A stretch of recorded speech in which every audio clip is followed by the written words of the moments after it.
Pusat dari berita ini bukan hanya pembukaan Selat Hormuz, pusatnya adalah hal lain dan itu lebih serius. Rezim Iran telah memasuki pertarungan terbuka untuk memperebutkan kendali dengan Garda Revolusi Islam bergerak maju ke jantung kekuasaan, sementara Angkatan Laut Amerika Serikat terus memberikan tekanan langsung di titik paling sensitif dari krisis ini. Mengapa hal ini sangat penting? Karena rezim seperti ini bertahan dengan 3 pilar: ketakutan, kendali, dan kesan persatuan. Jika Garda Revolusi Islam semakin kuat di tengah krisis, itu karena mereka merasa bahwa sistem sipil telah gagal. Jika Menteri Luar Negeri dipaksa untuk mengisyaratkan pembukaan di Hormuz, sementara kelompok garis keras bereaksi dengan kemarahan, itu karena perpecahan sudah keluar dari belakang layar. Pada 18 April 2026 ini, yang tampak di hadapan dunia adalah rezim Islam yang terpecah, ditekan dari luar dan dilanda kekacauan dari dalam. Pertanyaan utamanya bukan lagi hanya apakah Iran akan bernegosiasi. Pertanyaannya sekarang adalah siapa sebenarnya yang benar-benar berkuasa sepenuhnya. Yang terjadi pada kenyataannya adalah serangkaian peristiwa yang memperlihatkan kekacauan ini. Pada hari Jumat 17 April, Menteri Luar Negeri Abbas Araghchi mengumumkan bahwa jalur kapal dagang di Selat Hormuz telah dibuka. Namun pada saat yang sama, Amerika Serikat tetap memberlakukan blokade dan peringatan maritim tentang risiko nyata di wilayah tersebut. Artinya, pemerintah Iran berbicara tentang pembukaan, tetapi kekuatan yang tetap menentukan keamanan maritim adalah Amerika. Hal ini memicu bentrokan di dalam sistem Iran sendiri, karena tindakan tersebut dianggap oleh kelompok garis keras rezim sebagai kemunduran, kelemahan, dan konsesi di tengah perang. Disinilah intinya. Yang muncul di pusat krisis bukan hanya Menteri Luar Negeri maupun Presiden Iran. Yang semakin menonjol adalah Garda Revolusi Islam. Reuters sudah melaporkan pada bulan Maret bahwa Garda telah mengambil peran yang lebih sentral dalam pengambilan keputusan perang, memperkeras sikap rezim, dan memperluas pengaruhnya atas keamanan dalam negeri, strategi militer, serta komando politik. Beberapa hari kemudian, Reuters sendiri menunjukkan bahwa perpecahan antara faksi radikal dan kelompok yang lebih pragmatis menjadi semakin terlihat di dalam kepemimpinan Iran. Dengan bahasa sederhana, rezim tersebut tidak lagi bertindak sebagai satu blok yang tertutup. Dan ketika Garda mulai lebih berkuasa daripada struktur sipil, situasinya mulai tampak seperti kudeta internal. Siapa saja tokoh sentral dari gejolak ini? Di satu sisi, Abbas Araghchi yang menjadi wajah publik dari upaya meredakan ketegangan di Hormuz.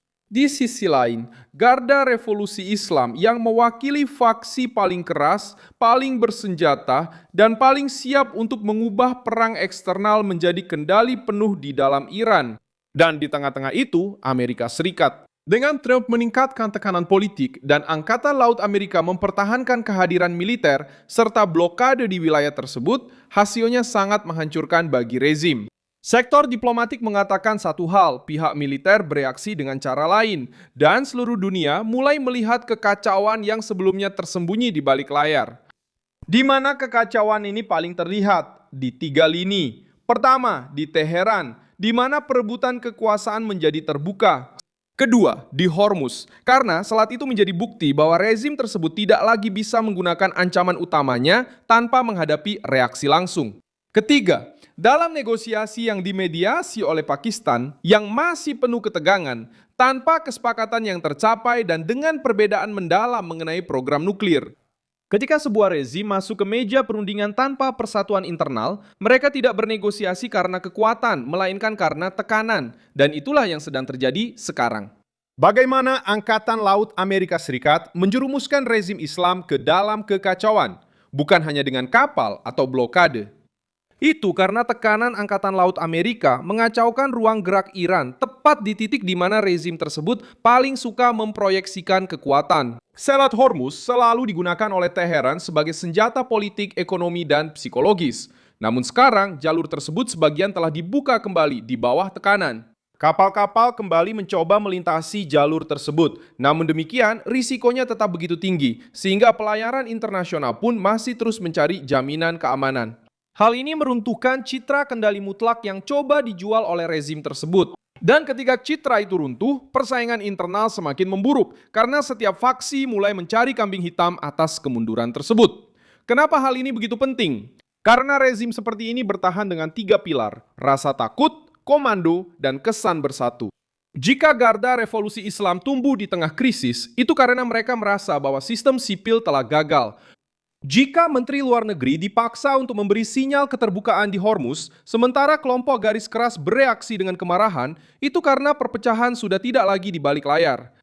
Dan jika Amerika Serikat terus memberikan tekanan militer dan diplomatik secara bersamaan, hasilnya adalah suasana yang mencekik, di mana rezim berbicara dengan suara yang berbeda, mengirimkan sinyal yang saling bertentangan, dan kehilangan kohesi pada saat yang paling berbahaya. Kekacauan tidak dimulai ketika semuanya benar-benar runtuh. Kekacauan dimulai ketika kepemimpinan berubah menjadi perebutan kekuasaan.